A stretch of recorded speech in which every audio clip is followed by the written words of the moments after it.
Well, I'm musical director for The Voice and Voice Kids. So I look after every kind of aspect of the band and pre-recorded music and any performance that goes on stage. So days tend to vary, but if we're on set and we're doing an actual show record, then we've got a very long day and I have the gallery in my ear and I'm waiting for cues. I mean, actually those are good days for me because by that point we've done all the work and we've prepared the arrangements. And we have a good time just performing music live. Dominic? I'm production designer for The Voice and Voice Kids. Similar to Dave, my work is pretty much done by the time we get camera ready and the set's done and finished and polished. Everyone's using it, everyone's sort of happy with it. I can sort of relax, although a lot of the time I'm sort of on tenterhooks waiting for stuff to go wrong. That's, my studio day is really sort of just watching. But, there's a raft of stuff before we get there. My busiest time is obviously way before we get into studio. We're an enormous team, but then we're a group of separate teams, if you like. So the music team that I'm part of, we have our own communication going on all day long. We have microphones and in-ear monitors where we can communicate to each other. So it appears that everything is completely under control, but sometimes with a finger snap we have to change everything. We'll have to change key, the arrangement will change, and we have a whole team of people that can suddenly come together to make that happen. And then people don't even know what's gone on. I think it's a good feeling to know that you can make it happen without causing too much of a fuss. Is it the same in your department? Pretty much, yeah. I think looking at The Voice as a whole, David's right. It is wheels within wheels. Everyone's department is full of so many people, and the teamwork to watch is just awe-inspiring, really. Because you don't really know if anything's going wrong, especially with our departments. They're so key to the what you see and what you hear on screen. And I've got such an incredible crew and art department. They are second to none, I think. One of the things that's really cool about The Voice is that we get to change songs up completely. So there might be a piece of musical theatre that somebody wants to do in the style of Rage Against the Machine or something like that. So it could be that crazy an idea that we then go through all kinds of different stages with, and we have to factor in lots of people's opinions. But when it works and it comes together and you go home and watch the final result, which the sound department have also helped with and everybody's helped with, you get to look at it, listen to it and say that landed, that idea definitely came to fruition, and that's for me the best part. I think my thrill, especially for the first series, first show, was hearing the music, hearing the first few bars, hearing the set being used and seeing it come to life. Because I think, it looks great on paper, it looks great on a visual, but until I stand there, lights are on, the music starts, someone sings, it's quite emotional for me.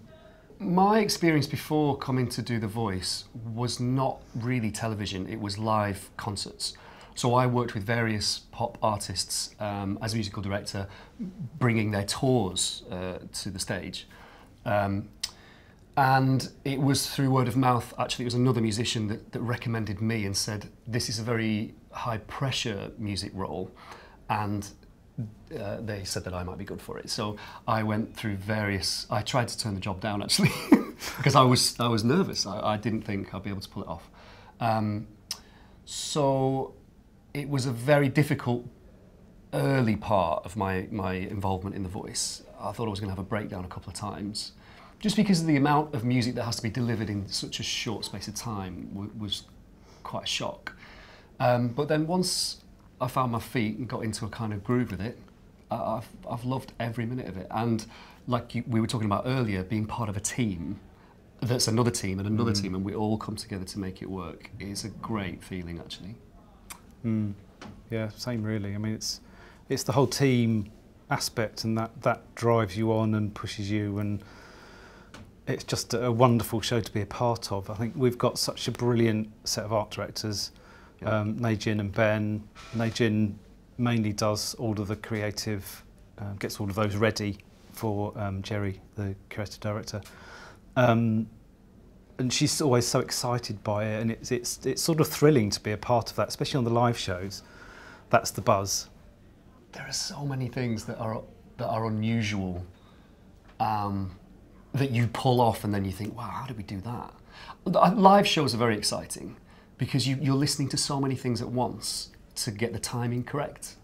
So from a musical point of view, you're hearing Emma Willis give cues to you live, but you're also taking a cue to time a musical moment with a pyro, for example. That has to come from Liz in the gallery.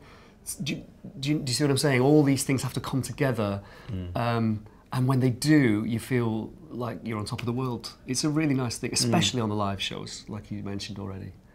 I mean, a lot of our job is making the seemingly impossible possible. You know, you get to a Thursday's rehearsal, you might be live on air on the Saturday, and you've got this enormous set to set. You've got to strike it in 1:40 whilst you're setting another set.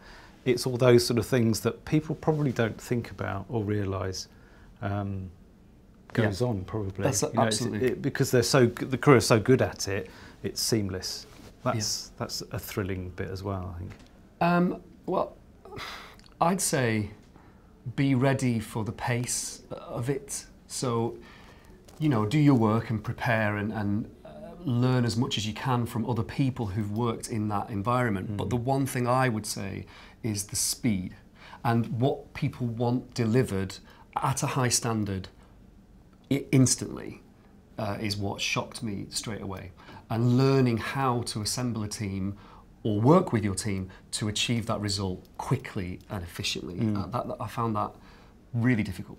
There were times I was almost laughing at the the things that were requested. You know, just thinking, well, tomorrow I'll have this for you tomorrow.